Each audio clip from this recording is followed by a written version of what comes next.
श्री स्वामीनारायण भगवान की जय। अक्षर पुरुषोत्तम महाराज की जय। राधा कृष्ण देव की जय। सियावर रामचंद्र भगवान की जय। उमापति महादेव की जय। प्रमुख स्वामी महाराज की जय। महंत स्वामी महाराज की जय। प्रमुख स्वामी महाराज शताब्दी महोत्सव की जय। ईस्वी सन 2004 में गांधीनगर अक्षरधाम में विराट बाल महोत्सव का आयोजन किया गया था। प्रमुख स्वामी महाराज के साथ भारत के राष्ट्रपति श्री डॉक्टर अब्दुल कलाम साहब मंच पर उपस्थित थे। उस समय बच्चों के साथ प्रश्नोत्तरी हो रही थी। एक बालक ने प्रश्न पूछा राष्ट्रपति श्री से कि प्रमुख स्वामी महाराज के प्रति आपका अनुभव क्या है। इसका उत्तर देते हुए डॉक्टर कलाम साहब ने प्रमुख स्वामी महाराज के व्यक्तित्व का एक बहुत ही महान हिस्सा उजागर किया। उन्होंने कहा कि प्रमुख स्वामी जी मानव जाति के विशाल द्वीप समूह को जोड़ते हुए सेतु के समान हैं। मानव समुदाय ने अपनी जाति को अनेक द्वीपों में विभाजित कर दिया है। हर एक द्वीप रम्य प्रदेश है। फल, फूल और निवासियों से मंडित। सुंदर तो हैं, मगर एक दूसरे से अलग हैं। प्रमुख स्वामी महाराज ने इन बिछड़े हुए द्वीपों को प्रेम और करुणा के सेतु से जोड़ रखा है। डॉक्टर अब्दुल कलाम साहब का यह निरीक्षण प्रमुख स्वामी महाराज के पूरे जीवन का द्योतक बना है। वास्तव में प्रमुख स्वामी महाराज जीवन भर सबको जोड़ते रहे हैं। व्यक्ति व्यक्ति के बीच, घर घर के बीच, समाज के दो यूथों के बीच और समाज समाज के बीच उन्होंने एक सेतु बनाया है। इसके लिए उन्होंने अपना पूरा जीवन मानो समर्पित कर दिया है। एक बार प्रमुख स्वामी महाराज गुजरात के एक गांव में विचरण कर रहे थे। देखा कि एक जगह पर जमीन के लिए दो भाइयों के बीच झगड़ा हो रहा था और झगड़ा उस हद तक पहुंच गया था कि मानो वह एक दूसरे को मारने पर आतुले थे। स्वामी जी तुरंत वहां पहुंच गए। रेत का ढेर था। स्वामी जी उसी पर बैठ गए और उन दोनों भाइयों को स्वामी जी ने शांति से समझाया। कहा कि तुम में से एक का अगर खून होगा तो दूसरे को जेल में जाना पड़ेगा। दोनों के परिवार इसमें टूट जाएंगे। किसको लाभ है? प्रमुख स्वामी महाराज का प्रेम और उनके आध्यात्मिकता। दोनों भाई उस समय समझ गए। झगड़ा वहीं पर शांत हो गया। ऐसे तो हजारों परिवार थे जिसमें प्रमुख स्वामी महाराज ने एक दूसरे को जोड़ने के लिए घंटों तक उनके साथ बैठ बैठ कर सभी को समझाया था। एक बार स्वामी जी गोंडल में थे तो रात को 12:30 बजे दो यूथ के प्रतिनिधि प्रमुख स्वामी महाराज से मिलने के लिए आए थे।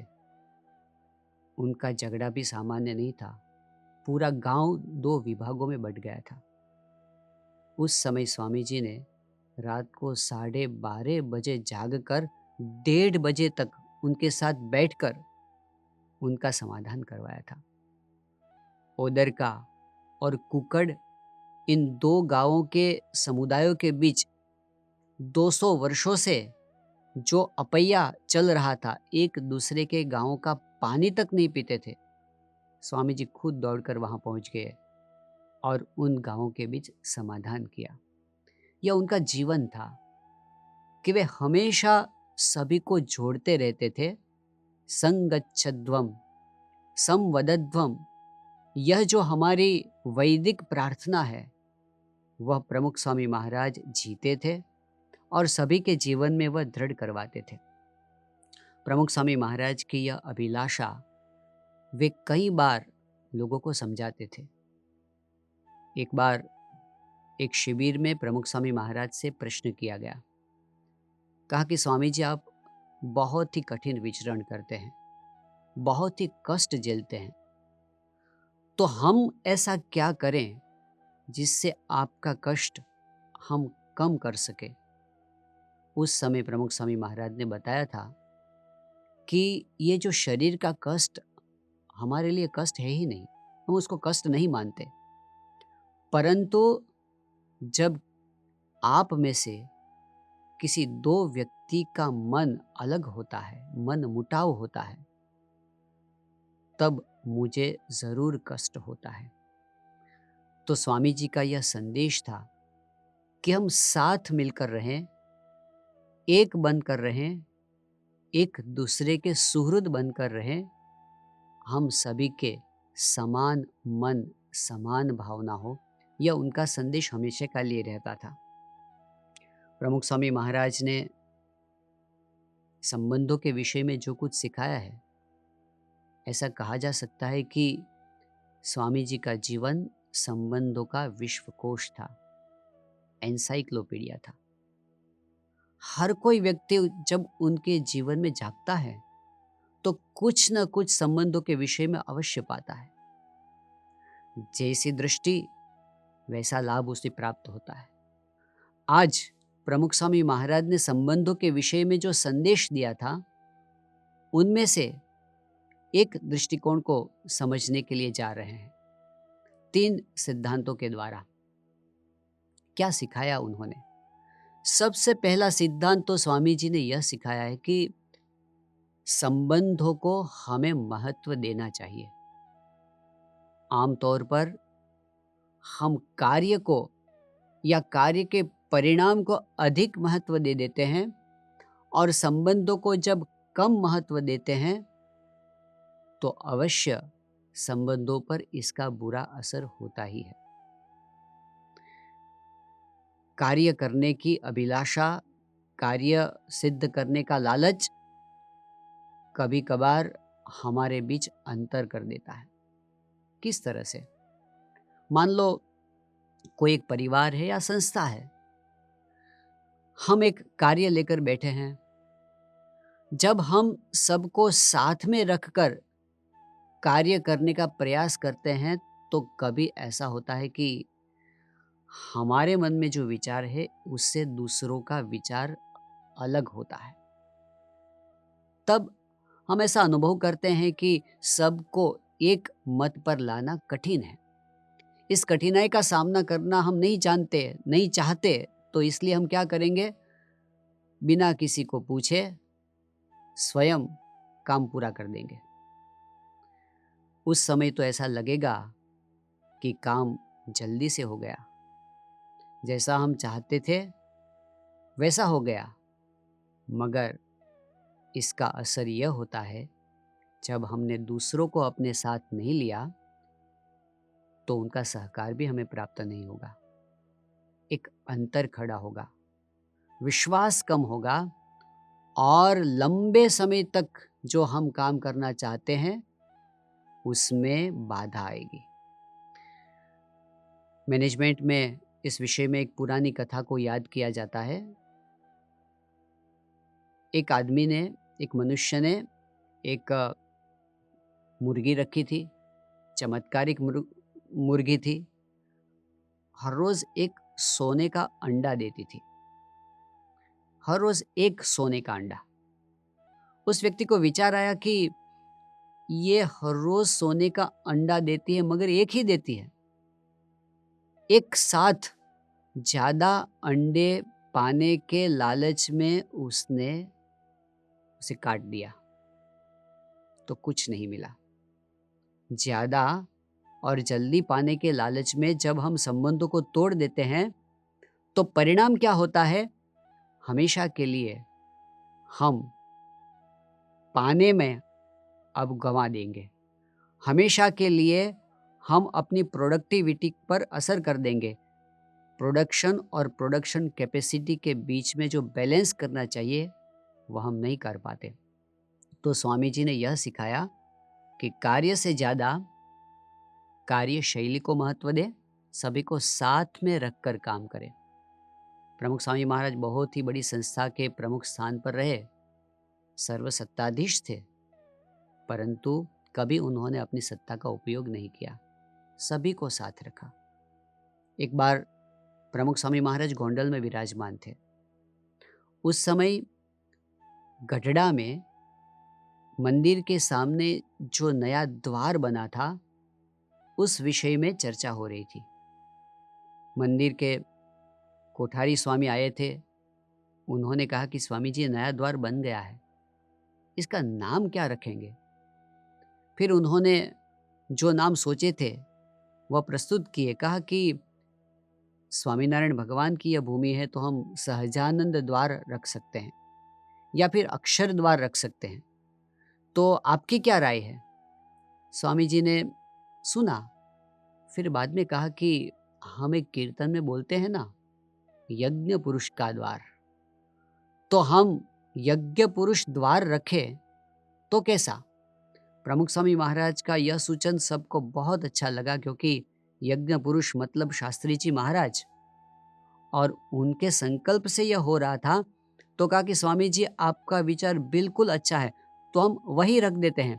तब प्रमुख स्वामी महाराज ने कहा कि नहीं, अभी हम समिति में पूछेंगे और जब सभी को यह नाम पसंद आएगा तभी हम यह रखेंगे। स्वामी जी कभी जल्दी नहीं करते थे, सभी को साथ में रखते थे। तो सभी प्रमुख स्वामी महाराज के प्रति वफादारी से, उनकी इच्छा को समझकर, गुरु भक्ति से उनके साथ रहकर उनके कार्य में सहकार देते थे। स्वामी जी ने कार्य को नहीं, संबंध को महत्व दिया। दूसरी बात है, कभी कभार हम मनचाहा करने में संबंधों को तोड़ देते हैं। हमारी इच्छा होती है कि हमारी इच्छा के अनुसार हमारे घर में हो। एक परिवार में ऐसा हुआ। उस परिवार के जो मुख्य व्यक्ति थे, उन्होंने अपने परिवार में अपनी मनचाही करने के लिए सरमुखत्यारशाही अपनाई। आते थे घर में तो सन्नाटा छा जाता था, डरते थे सभी घर में। बरसों तक उनका चला। तब तक उन्हें ऐसा ही लगा कि जैसे बस हमारे घर में सब ठीक ठाक चल रहा है। लेकिन जब बच्चे बड़े हुए, एक दिन ऐसा हुआ कि पूरा ज्वालामुखी फट गया और आज तक जितना भी उन्होंने दमन किया था ना, उसका जवाब मिला। मानो विप्लव हो गया घर में, कोई उनका मानने के लिए तैयार नहीं था। ऐसी परिस्थिति पर आ गए, मंदिर में आकर संतों के पास उन्होंने कहा कि स्वामी जी मैं क्या करूं, घर में मेरा कोई नहीं मानता है। संतों ने लड़कों को भी बुलाया और पूछा कि आप पिताजी का नहीं मानते? तब लड़कों ने कहा कि आप पिताजी से पूछिए कि 20 साल से वे क्या करते आ रहे हैं। उस समय तो ठीक लग रहा था, मगर सभी का दिल टूट गया। वह काम नहीं लगा समय आने पर। तो हम कभी अपनी मनचाही करने के लिए किसी का दिल तोड़ देते हैं तो वह संबंध लंबे समय तक नहीं चलते। हम अपना आग्रह रखते हैं, घर में ऐसा ही होना चाहिए, तुम ऐसा क्यों नहीं करोगे? परंतु श्री कृष्ण भगवान को याद करें। महाभारत के युद्ध के पहले अर्जुन के सामने उन्होंने जो ज्ञान प्रस्तुत किया, अर्जुन प्रश्न करता रहा। श्री कृष्ण भगवान बहुत ही शांति से, धीरज से उसके प्रश्नों का उत्तर देते रहे। पूरी श्रीमद् भगवद गीता का उपदेश दे दिया। 18 अध्याय तक उपदेश पूरा करते करते कृष्ण भगवान ने अंत में अर्जुन से क्या कहा? यथेच्छसि तथा कुरु। मैंने तुम्हें जो कहना था वह कह दिया, अब जैसी तुम्हारी इच्छा। स्वयं श्री कृष्ण भगवान ने भी आग्रह नहीं रखा है। उन्होंने ऐसा नहीं कहा कि बस ऐसा ही करना ही पड़ेगा तुम्हें, छोड़ दिया है। तब अर्जुन भी श्री कृष्ण भगवान की आज्ञा पालने के लिए तैयार हो गया। तो संबंधों को महत्व देना मतलब हमारा ही मनचाहा हो इसका आग्रह छोड़ देना। कभी कभार हम चीज वस्तु को ज्यादा महत्व देते हैं और व्यक्ति को कम महत्व देते हैं, संबंधों को कम महत्व देते हैं। तब क्या होता है कि छोटे से नुकसान पर हम बड़ा हंगामा मचा देते हैं और बात बहुत ही छोटी होती है, बढ़ते बढ़ते परिवार को तोड़ने तक पहुंच जाती है। तो स्वामी जी का पहला संदेश यह है कि हम संबंधों में सफल होना चाहते हैं तो सबसे पहले हम संबंधों को महत्व देना सीखें और अग्रिमता उसी को दे, संबंध को, नहीं कि काम को या फिर हमारी मनचाही को और या फिर किसी चीज वस्तु को। दूसरा संदेश प्रमुख स्वामी महाराज के जीवन का मानो प्रतिबिंब था। वे क्या देते हैं संदेश? ज्यादा देना, कम लेना। प्रमुख स्वामी महाराज का जीवन सूत्र था, दूसरों की भलाई में हमारी भलाई, दूसरों के सुख में हमारा सुख। ये किया है उन्होंने जीवन भर, बिना किसी स्वार्थ। वे देते ही रहे, देते ही रहे, देते ही रहे। आधुनिक भाषा में इसके लिए एक शब्द प्रयोग होता है संबंधों के विषय में, इमोशनल बैंक अकाउंट। जिस तरह से कोई एक व्यक्ति होता है, उसका बैंक में अकाउंट होता है, एक बैंक में, दो बैंक में, तीन बैंक में। इमोशनल बैंक अकाउंट ऐसी चीज है, आप जितने भी लोगों के साथ संपर्क में होते हैं उन सभी व्यक्तियों के हृदय में आपका एक बैंक अकाउंट रहता है। वह होता है इमोशनल बैंक अकाउंट, भावनाओं का अकाउंट होता है। हर एक व्यक्ति के हृदय में भिन्न भिन्न कक्षा पर हमारा बैंक अकाउंट होता है। किसी के हृदय में ज़्यादा, किसी के हृदय में कम। कहीं पर ऐसा होता है कि हमारा संबंध बिगड़ गए हो तो ज़ीरो पर भी बैलेंस हो सकता है या फिर माइनस भी हो सकता है। वह बैलेंस कब बढ़ता है? जब हम किसी को मदद करते हैं तो अकाउंट बढ़ता है। जब हम किसी को प्रोत्साहन देते हैं तो उसके हृदय में हमारे प्रति भावना का अकाउंट बढ़ता है। जब हम किसी के लिए प्रार्थना करते हैं, किसी के लिए अच्छे शब्दों का प्रयोग करते हैं, उनके गुणों का गान करते हैं, सद्भाव प्रकट करते हैं या फिर हमारे दिए हुए वचनों का पालन करते हैं तो विश्वास बढ़ता जाता है, इमोशनल बैंक अकाउंट बढ़ता जाता है। और इससे विपरीत जब हम अपने वचनों को तोड़ते हैं तो वह कम होता है। जब हम किसी के प्रति गुस्सा करते हैं, कम होता है। तिरस्कार या उपेक्षा करते हैं, कम करते हैं हमारा बैलेंस। और यदि किसी के प्रति हम निंदा करते हैं उनकी अनुपस्थिति में, तब तो पूरा बैंक अकाउंट साफ हो जाता है, पूरा विश्वास ज़ीरो हो जाता है। तो ये बहुत ही महत्वपूर्ण चीज़ है कि अगर हम संबंधों को अच्छा रखना चाहते हैं तो हम देते हैं कितना और लेते हैं कितना। हाँ, कभी ज़रूरत पड़ती है, कभी किसी को डांटना भी पड़ता है, परंतु डांटते वक्त हमें यह ख्याल में रखना चाहिए कि पहले हमने पूरा बैंक अकाउंट फुल किया है। यदि अकाउंट में पैसे नहीं है और हम चेक लिखते हैं, चेक बाउंस होता है। हम किसी को बोलते हैं कुछ करने के लिए, मगर कभी हमने उसके लिए नहीं किया, चेक बाउंस होगा। हरिंद्र दवे नाम के एक प्रसिद्ध साहित्यकार मुंबई प्रमुख स्वामी महाराज के दर्शन के लिए पधारे थे। उस समय सभा में उन्होंने बताया कि स्वामी जी, जिस प्रकार से आप अच्छे विचार प्रदान करते हैं उस तरह हम भी साहित्य के माध्यम से लोगों को अच्छे विचार देते हैं, मगर आपके विचारों का असर होता है और हम जो बोलते हैं, लिखते हैं, इसका असर नहीं होता। इसका कारण क्या है? फिर वे ही बोले कि स्वामी जी, आपके पास आचरण का बैलेंस है। अगर बैंक में बैलेंस है और आप चेक लिखते हैं तो उसमें से पैसे निकलते हैं, मगर बैलेंस नहीं है और आप चेक लिखते हैं तो वो बाउंस होता है। आपके पास अरबों खरबों का बैलेंस है, इसलिए आप जो बोलते हैं लोग वे करने के लिए तैयार हो जाते हैं, और हमारे पास ऐसा बैलेंस नहीं है, इसलिए हम बोलते हैं, हमारा चेक बाउंस होता है। बस यही सिखाया स्वामी जी ने कि हम जमा करते रहें, हम देते रहें, बिना स्वार्थ के देते रहें। 2004 के वर्ष में प्रमुख स्वामी जी महाराज सारंगपुर में विराजमान थे और गर्मी के दिन थे, अप्रैल महीने के। स्वामी जी अपने कमरे में थे, अपना काम कर रहे थे, पत्र लेखन कर रहे थे। उस समय सारंगपुर मंदिर के कोठारी स्वामी जी प्रमुख स्वामी महाराज के पास गए और कहा कि स्वामी जी, मुझे थोड़े प्रसादी पुष्प दीजिए।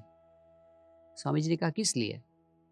उन्होंने कहा कि स्वामी जी, एक बच्चा आया है, 9-10 साल का है, पिताजी के साथ आया है, अलौकिक भट्ट इसका नाम है, और उस बच्चे को एक हॉजकिंस नाम का एक बहुत ही भयंकर कैंसर हुआ है। हालात यह है कि उसके शरीर पर 3 से 4 हजार गांठें निकल आई हैं और वह बहुत ही पीड़ा अनुभव कर रहा है। प्रमुख स्वामी महाराज यह सुनकर द्रवित हो गए। वे तुरंत बोले कि पुष्प क्यों ले जाते हो, उसको यहाँ ले आओ मेरे पास।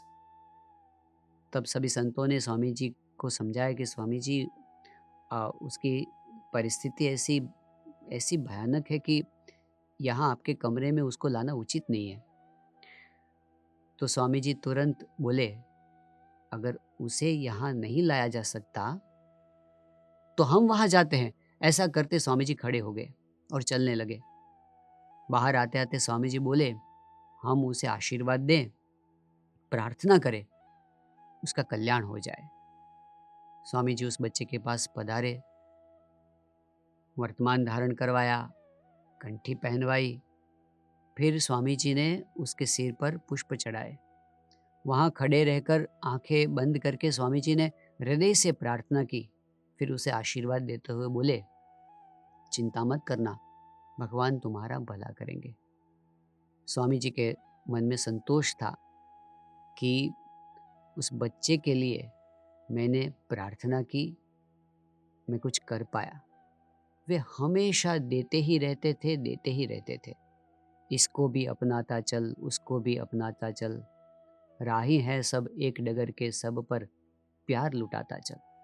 हमें महंत स्वामी महाराज के जीवन में भी यही देखने को मिलता है कि स्वामी जी जब किसी के सामने देखते हैं, छोटा हो बड़ा हो, बस वे प्रेम ही बरसाते रहते हैं। प्यासी है हर दिल की गगरिया, दृग का गंगा जल छलकाता चल। तो वे प्रेम बांट रहे हैं हृदय से, सभी को दे रहे हैं। वे सोचते हैं मैं क्या करूं जिससे सामने वाले व्यक्ति के जीवन में मैं कुछ मदद कर सकूं। तो देना ज़्यादा और लेना कम, यह स्वामी जी के जीवन का दूसरा सिद्धांत था। तीसरा सिद्धांत जो प्रमुख स्वामी महाराज के जीवन में हमें मुख्य रूप से दिखाई देता है, वह है हमारे संबंध आध्यात्मिकता की नींव पर टिके होने चाहिए, नहीं कि लौकिक या स्वार्थ की नींव पर। सन 2007 में प्रमुख स्वामी महाराज अफ्रीका में केन्या देश में मोम्बासा नाम के शहर में विराजमान थे। उस समय स्वामी जी का दर्शन और सत्संग का लाभ लेने के लिए भारत से, लंदन से, अमेरिका से बहुत सारे सत्संगी पधारे थे।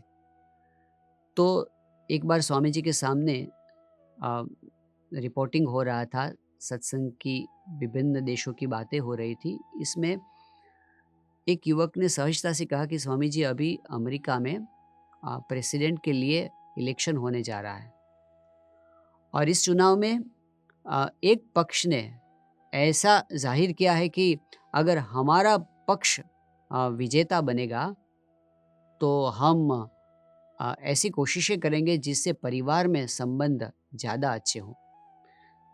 प्रमुख स्वामी महाराज ने यह सुनकर तुरंत पूछा कि सरकार क्या करेगी परिवार के संबंधों को सुधारने में। उस युवक के पास तो कोई जवाब नहीं था, मगर वहाँ पर एक वरिष्ठ हरिभक्त थे। उन्होंने बताया कि स्वामी जी, सरकार और तो कुछ नहीं कर पाती, परंतु शायद सरकार ऐसे कानून बना सकती है कि अगर तुम लोग संयुक्त परिवार में रहते हो तो तुम्हारा टैक्स कम लेंगे, और अगर तुम विभक्त परिवार में रहते हो तो तुम्हारा टैक्स ज़्यादा लेंगे, और सरकार क्या कर सकती है। प्रमुख स्वामी महाराज ने यह सुनकर सिद्धांत कहा। वे बोले कि जब तक आध्यात्मिकता नहीं आती तब तक संबंधों को जोड़कर रखना संभव नहीं है। सही अर्थ में तभी हमारे संबंध बनते हैं जब उसकी नींव आध्यात्मिकता हो। आमतौर पर ऐसा होता है कि हम यही सोचते हैं कि हम तुम्हारे लिए तभी कुछ करेंगे जब तुम हमारे लिए कुछ करोगे, सौदाबाजी।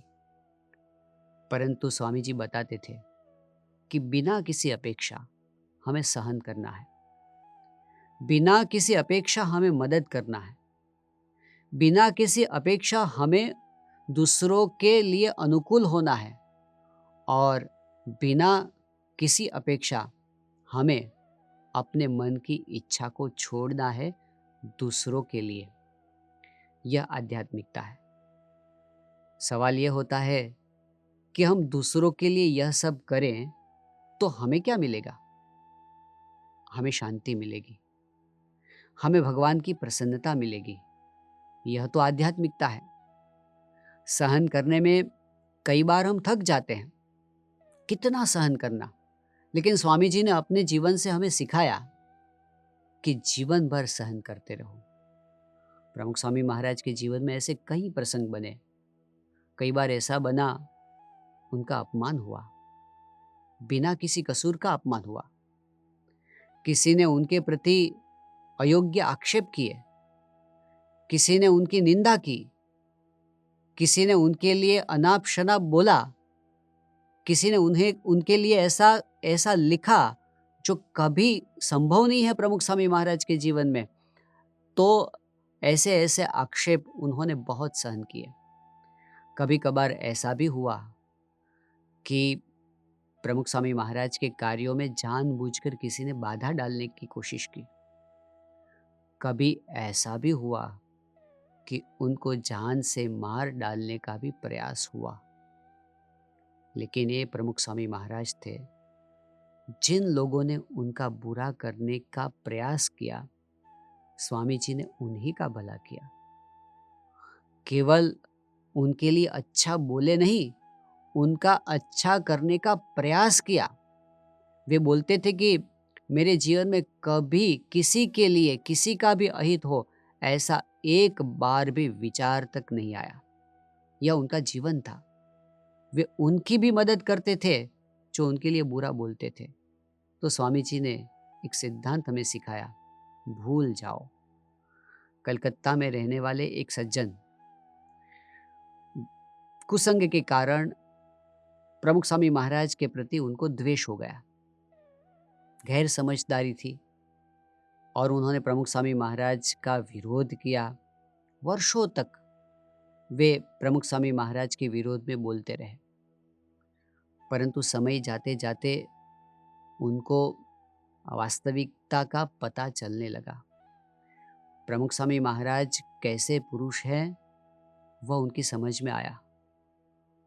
जब उनके जीवन का अंतिम समय था, उन्हें हृदय में जलन होने लगी, पश्चाताप होने लगा। ऐसे निर्दोष पुरुष के लिए मैंने आज तक ऐसे ऐसे आक्षेप किए। बहुत ही दर्द होने लगा। उस समय उन्होंने सत्संगियों को बुलाया और कहा कि आप प्रमुख स्वामी महाराज को मेरी ओर से आप यह संदेश भिजवाइए, मैं उनकी माफ़ी चाहता हूँ। जब प्रमुख स्वामी महाराज के पास यह संदेश गया, तब स्वामी जी ने सामने संदेश भिजवाते हुए कहा कि देखो, हमने यह कुछ याद ही नहीं रखा है कि आपने हमारे लिए क्या कहा, क्या बोला।